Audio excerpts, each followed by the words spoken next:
My path was very unconventional.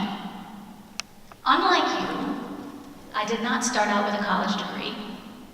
And what happened to me was I was living in the city and a family member, my brother got married, right? One of my brothers got married. And his wife said to me, "You need a job with a corporation."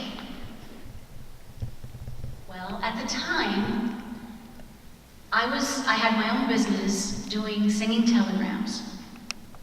Very unconventional. And I did that for about 6 years, but she was worried about me. And I said, "Why do I need a job in a corporation?" And she said, "Benefits. You're single, you need benefits." And I said, okay, I don't know why I believed her, but I did believe her. I decided I should get a job in a corporation. And I asked one friend, I said, "Do you know anybody in the entertainment industry? Because that's my field. I was a singer and a dancer and a painter and all that."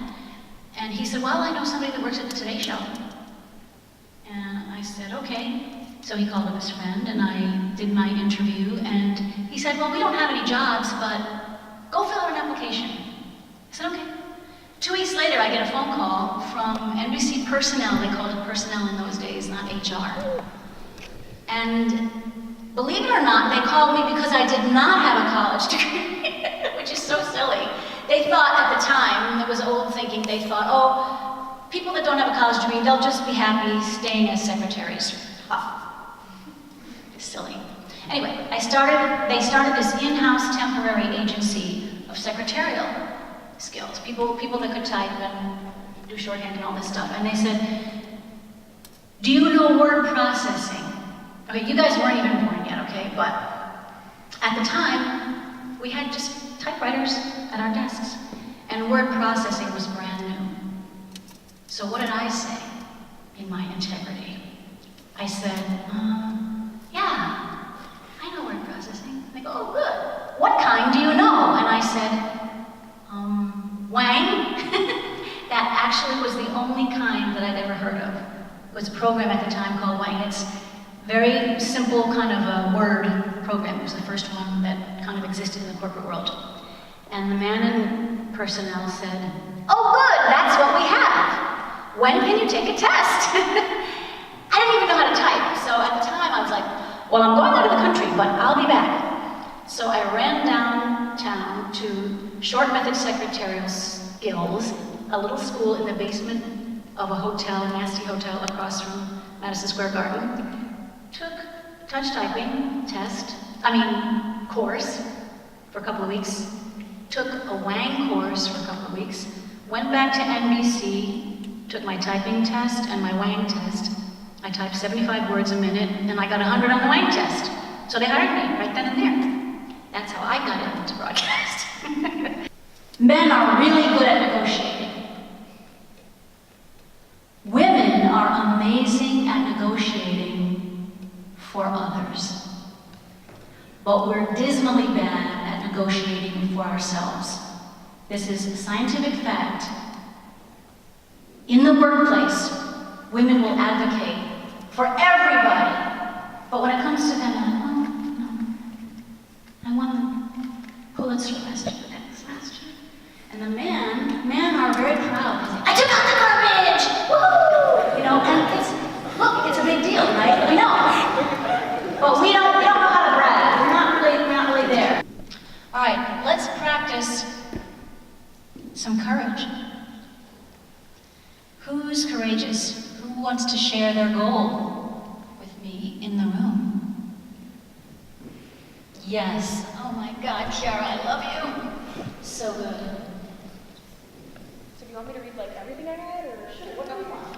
So my goal is to not second guess myself so much, and the reason why I do this is because I'm afraid of failure. I fear that I'm not going to be liked, or I'm afraid that I'm going to disappoint others. And to turn that around, I realized that it's okay to fail. That's how you grow. And most people won't remember this little mistake that you did, and that people really aren't going to be disappointed. So for that, a little goal I have for tomorrow is that in my accounting class, if I get an answer, and whether it's right or wrong, or no matter what, I'm just going to say the answer and hope for the best.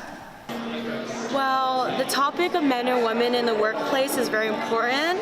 With big campaigns like Me Too and misconduct happening in the workplace, I thought it would be a really, really good idea to bring someone that's a vet in the corporate world and share her experiences to young people, because they could definitely change the landscape of how it is now.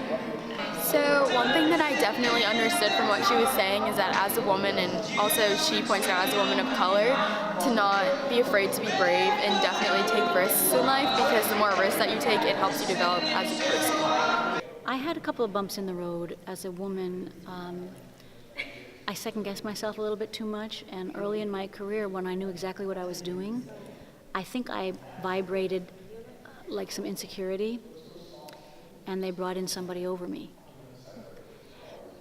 And the best thing I ever did was to stay under that person, because a year later they were out, when my upper management realized that, oh, Anne was actually doing a really good job, and this woman can't hold a candle to her, so she's out.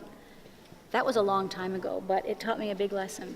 I needed to trust myself, and I needed to project a more powerful image. And but the truth is that when that happened, I immediately gained a lot of confidence, because I realized, oh, I can do it, and they think I'm good, and they got rid of that other person, hello, and, you know, that also gave me a lot of confidence, as you can imagine. Courage means the willingness to do just that, is to feel the fear and do it anyway, and trust life, and get help, ask for help. Don't be afraid to just raise your hand and say, I'm dying here, somebody come help me. Just feel the fear and do it anyway. That's what courage is all about. And it feels so good when you do it. There's a built-in reward that you never experience when you're in the fear part. But when you're in the, I'm afraid, but I'm going to stand up and be a big girl and do it, that reward is huge. And it's self-perpetuating.